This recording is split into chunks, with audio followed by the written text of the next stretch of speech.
So hello students, तो चलिए आज पढ़ते हैं केपलर लॉज। केपलर लॉज क्या होते हैं चलिए जानते हैं। केपलर फर्स्ट लॉ के बारे में जानते हैं। जैसे पिछले लेक्चर में हमने एलिप्स के बारे में जाना, तो चलिए आज केपलर का फर्स्ट लॉ पढ़ते हैं। केपलर को फर्स्ट लॉ को ही कहा जाता है law of orbit. Kepler first law is also known as law of orbit and its statement is each planet revolve around the sun. ये हमने पढ़ा था कि each planet revolve around the sun. हर एक प्लैनेट जो है वो सूरज के इर्द गिर्द घूमता है with the sun at one of the foci. और जो सन होता है वो किसी एक फोकस पे लाई करता है। तो चलिए देखते हैं। ये रहा आपका एलिप्स, ये जो हमारा इलेक्ट्रिकल पाथ, इसको हम मान लेते हैं focus 1। This is your focus 2।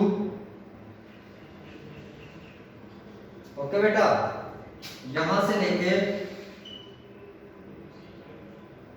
यहां तक का डिस्टेंस जो होगा कितना था वो a।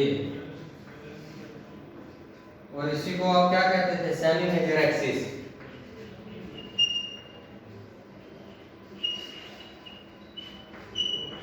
Semi major axis. और जो मान लेते हैं हमारा जो सूरज है वो यहाँ पे है,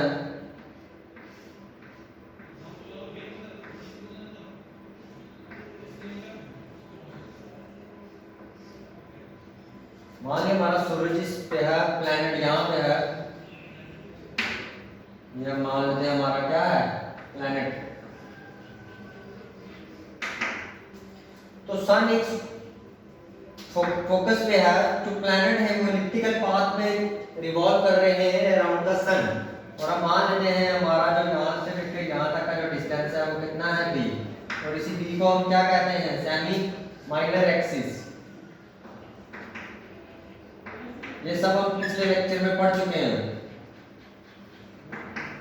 ओके बेटा, तो चलिए आगे बढ़ते हैं।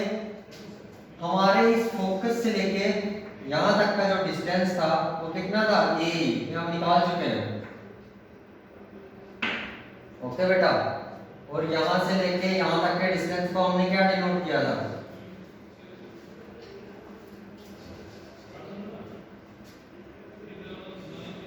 ये जो डिस्टेंस था इसको हमने r1 यहां तक का, और यहां से आगे का जितना डिस्टेंस था वो r2। ओके स्टूडेंट्स, तो आप जानते हो जो हमारा r1 होगा वो किसके बराबर होगा, ये r1 है। ये टोटल कितने a में से a माइनस कर दो तो r1, a माइनस a, तो ये कितना आएगा, a को कॉमन ले लो 1 माइनस e। ओके बेटा, लाइकवाइज r2 कितना है, यहां से लेके यहां तक r2 है, ये r2, तो यहां से लेके यहां तक का डिस्टेंस a, तो इससे आगे a प्लस a, तो ये टोटल डिस्टेंस कितना है, ये कॉमन ले लो 1 प्लस e। ओके बेटा, आप जानते हैं जो ये हमारा क्लोजेस्ट पॉइंट था टू द सन, इसको हम क्या कहते थे, पेरिहिलियन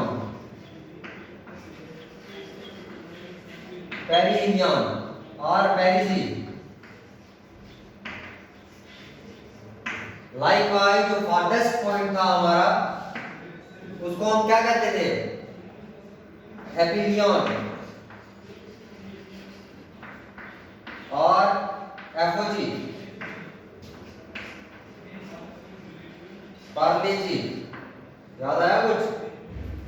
ओके बेटा, तो ये सब था हमारा फर्स्ट लॉ के बारे में। इसके बारे में कुछ ज्यादा इतना पढ़ना नहीं है, स्टेटमेंट ही आपको पढ़नी है सिर्फ, और थोड़ा सा जानना है। बाकी जो हमें डीप में पढ़ना है वो आपका कैपिटल सेकंड लॉ और कैपिटल थर्ड लॉ, जिसकी हमें डेरिवेशन भी पढ़नी है। तो फर्स्ट लॉ क्या था, each planet revolve around the sun. जो भी प्लैनेट है वो रिवॉल्व करेगा सन के अराउंड, और जो सन है आपका वो कहां पे लोकेट रहेगा, कहां पे सिचुएटेड रहेगा, या तो f1 पे या f2 पे, ठीक है। और जो प्लैनेट होगा क्या वो एक ही होगा, नहीं, बहुत सारे प्लैनेट होंगे, और हर एक प्लैनेट की अपनी एलिप्टिकल पाथ होगा। हर एक प्लैनेट का अगर अपना एक एलिप्टिकल पाथ होगा तो उसका टाइम पीरियड भी होगा, और वो हर एक प्लैनेट का अपना टाइम पीरियड होगा। जैसे अर्थ के लिए दे दिए, मान लीजिए अर्थ है तो इसका कितना होगा 1 ईयर। अर्थ के लिए कितना होगा टाइम पीरियड 1 ईयर। 1 ईयर यानी 365 डेज। ओके बेटा, तो ये था कैपिटल फर्स्ट लॉ के बारे में। तो चलिए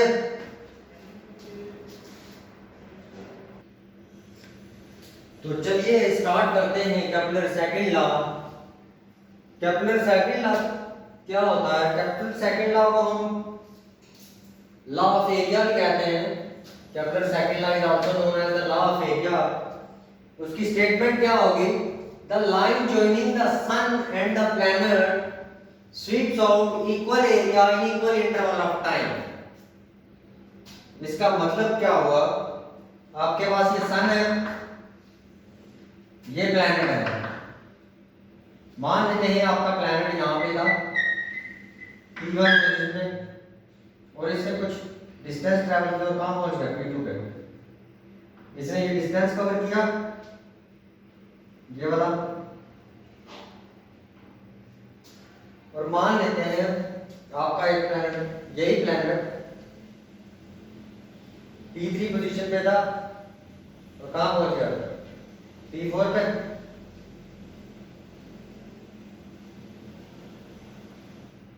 ओके बेटा, तो कह रहा है the line joining the sun and the planet, the line joining the sun and the planet, this line joining the sun and the planet, this sweeps out equal area.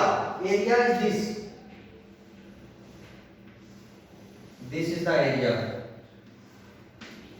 this is the area.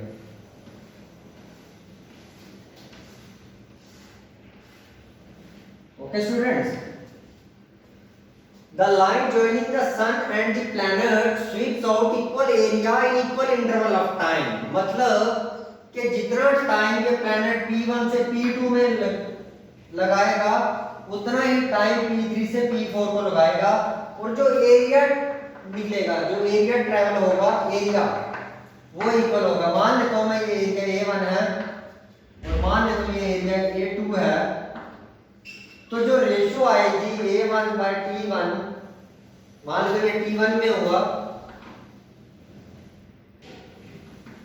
और ये मान लो ये T2 में हुआ, तो A1 by T1 is equals to A2 by T2। Okay students, आप जो points कुछ स्टडी करते हैं, केपलर ने कहा कि planet do not revolve around the sun with constant speed. आप सब जानते हो, मैंने बताया था आपको पिछले लेक्चर में कि जो प्लैनेट है वो जब सन के बिल्कुल पास वाले पॉइंट पे आता है, पहली रीजन पे पहुंचता है, तो यहां से तेजी से भागता है, लेकिन जैसे ही वो सन से दूर दूर जाता है तो वो आहिस्ता आहिस्ता भागना स्टार्ट करता है। इसका मतलब क्या हुआ? मान लेते हैं यहाँ पे उसकी वेलोसिटी v2 थी, इस साइड पे उसकी वेलोसिटी v1 है, तो v1 is not equal to v2 but v2 is greater than v1। ये मैं कह सकता हूं, ये मैं कह सकता हूं। ओके, तो दूसरा पॉइंट है velocity of planet is more when near to the sun. जो भी मैंने कहा कि वेलोसिटी जो प्लैनेट की होगी वो सन के करीब ज्यादा होगी, और जब वो फारदेस्ट पॉइंट पे होगा तो उसकी वेलोसिटी कम होगी। थर्ड पॉइंट केपलर का था the areal velocity of the planet is constant. अब एरियल वेलोसिटी क्या होता है? हमने वेलोसिटी तो सुना है, अब ये एरियल वेलोसिटी क्या है? क्या है ये एरियल वेलोसिटी? वेलोसिटी होती है डिस्प्लेसमेंट अपॉन टाइम, ऐसी एरियल वेलोसिटी होती है change in area upon change in time. Okay students, ये हमें बताना है, ठीक है? तो ये हमें पढ़ना है कि जो एरियल वेलोसिटी होगी प्लैनेट की अराउंड द सन वो कांस्टेंट रहने वाली है। तो चलिए आगे बढ़ते हैं, क्या होगा प्रूफ देखते हैं इसका।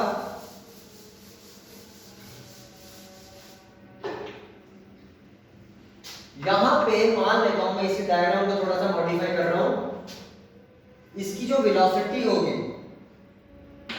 वो v होगी, इस डायरेक्शन में होगी। इसका जो रेडियस फैक्टर होगा बाहर की तरफ होगा r, इन दोनों के बीच में एंगल कितना है? थीटा।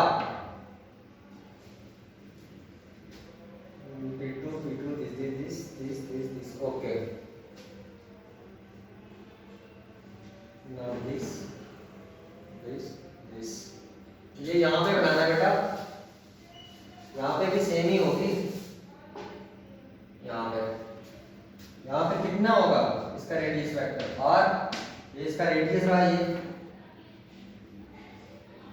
इसकी वेलोसिटी भी बीच में आगे कितना होगा थीटा।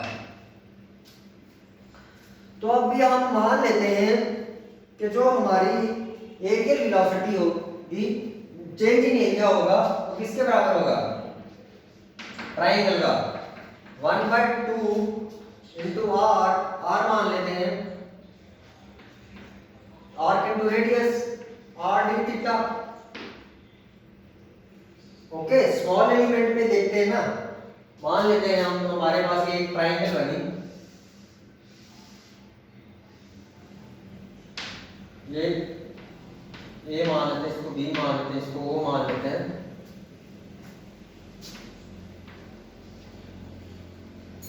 ओके बेटा, ये ले ली।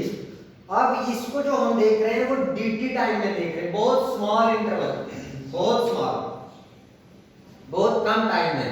तो ये तो है आर्क है, ये तो आपको ये जो पाथ है ये तो आर्क है, लेकिन हम कितने dt बिल्कुल बिंदु से टाइम के लिए ले रहे हैं, बिल्कुल छोटे से टाइम के लिए, तो वो बिल्कुल पॉइंट सा बन जाएगा। तो पॉइंट हम लाइन कंसीडर कर सकते हैं ना, तो इसलिए ये ट्रायंगल बन जाएगा। ओके बेटा, तो इस ट्रायंगल में हमें निकालना है, ये आपका है r थीटा और ये रही h हाइट। ओके बेटा, तो ये किसके बराबर आएगी, 1/2 into are D theta. Okay, now आगे क्या होगा,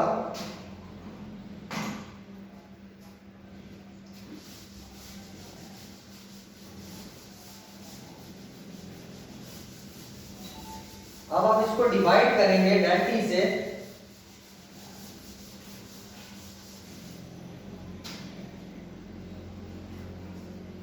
ओके बेटा, वहां से तो लिख रहा हूं del A is equals to 1/2 R कितना होगा, R square into D theta.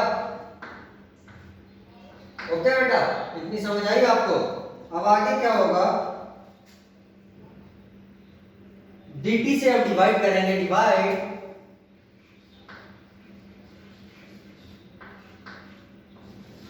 Both side by del T. अब देखिए बेटा, इस पे और प्लैनेट पे, हाँ तो ये प्लैनेट की पोजीशन थी ना, ये प्लैनेट का हमारा, इस पे सन कितनी फोर्स लगा रहा है, जो सन और प्लैनेट के बीच में इंटरेक्शन होगी वो कौन सी होगी, ग्रेविटेशनल इंटरेक्शन। ग्रेविटेशनल इंटरेक्शन होगी ना, मान लो सन है वो अर्थ है, तो जो ग्रेविटेशनल इंटरेक्शन तो होगी बीच में। अब जब आपने इसको डेल टी से डिवाइड किया, डेल टी से आपने इसको डिवाइड किया, देखो बेटा del A by del T से जब हमने इसको डिवाइड किया तो ये कितना बन जाएगा, 1/2 आर स्क्वायर वैसे del theta by del T. Now take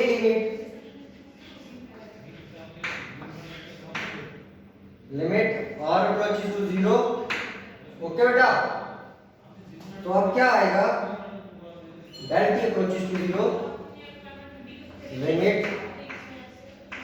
del A by del T approaches to 0 is equal to 1/2 r square, limit ये कांस्टेंट है बाहर आ जाएगा,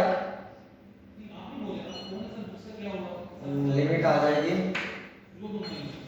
del T approaches to 0 del theta by del T. Okay बेटा, now जब limit 0 को approach करेंगे तो ये स्मॉल टाइम के लिए निकल जाएगा, dA बाय dt।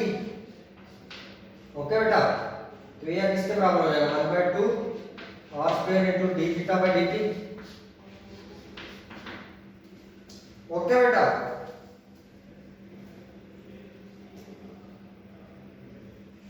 तो आपका जो d थीटा बाय dt होता है बेटा, वो बराबर होता है एंगुलर वेलोसिटी के, ओमेगा के।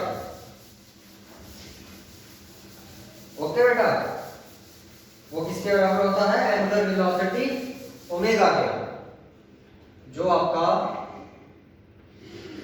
डी थीटा बाय dt था उनका ओमेगा। ये क्या थी? Angular velocity.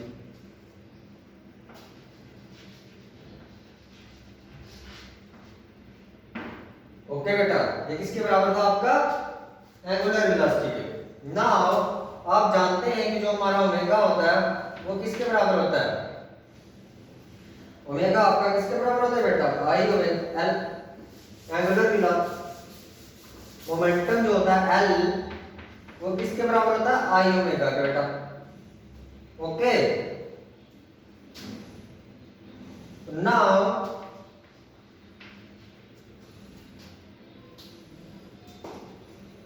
जो आपका एल आएगा बेटा वो किसके बराबर आएगा? आई किसके बराबर होता है?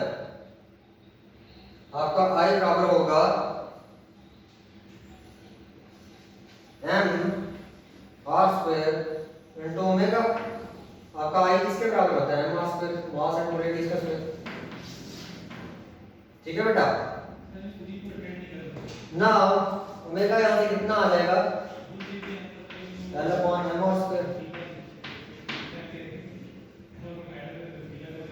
अब हम क्या करेंगे बेटा? अब क्या होगा, जो आपका D theta by D T है, कहाँ निकाला था हमने? D theta by D T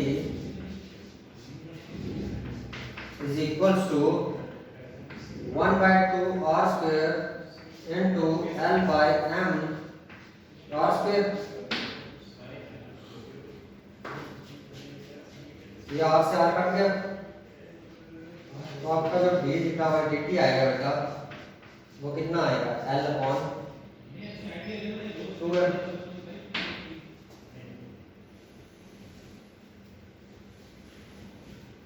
कितना आ गया आपका? D theta by D T L upon 2m। L आपका angular momentum constant, 2 constant, mass constant, तो ये पूरी angle velocity D theta by D T कितनी होगी? कांस्टेंट।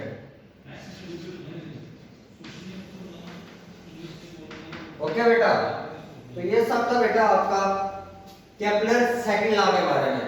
ओके बेटा, तो अब हम पढ़ते हैं नाउ केपलर थर्ड लॉ।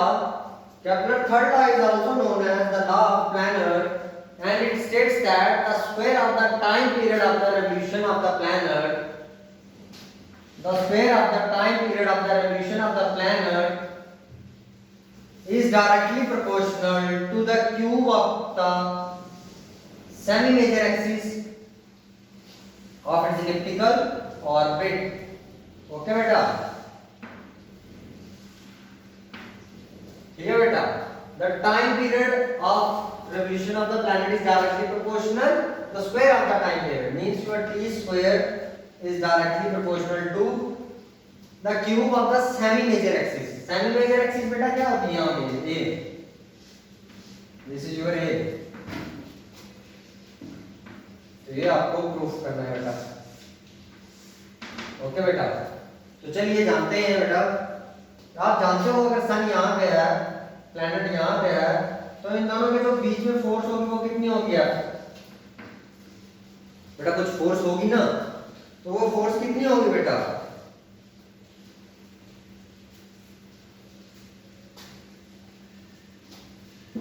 वो फोर्स, ग्रेविटेशन फोर्स कितनी होगी बेटा?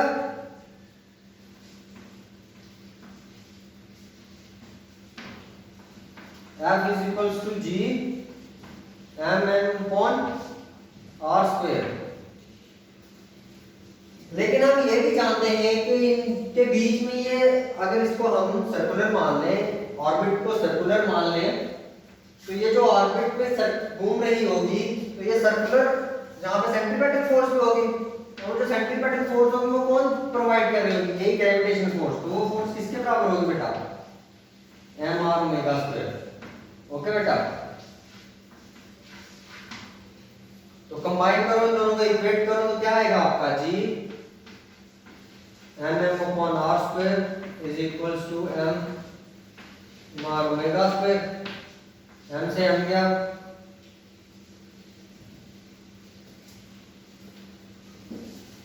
ये कितना बचा बेटा आपका g m अपॉन r is equals to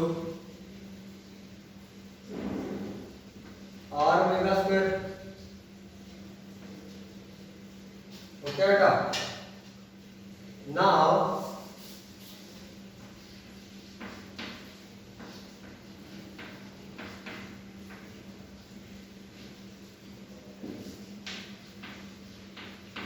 omega किसके बराबर होता है बेटा, 2 पाई बाई टी के। तो put the value of omega square jm upon r square is equals to r into 2 pi का स्क्वायर कितना आएगा, 4 pi square upon t square. Now t square को इधर ले आओ बेटा, t कितना आएगा, t square is equals to 4 pi square upon gm into r cube, यार क्यूब। और आपको पता है जब ये constant 4 constant, 5 constant, g constant, n constant, तो जब ये सारा कांस्टेंट और इक्वल टू का साइन हटाएंगे तो प्रोपोर्शनलिटी का साइन आएगा। यहाँ r हमने कितना ले रखा बेटा, a, आप यहाँ पे ले लो इसको a, चलो r ही रख लो। ओके बेटा, तो ये था आपका captain third law. Okay, thank you.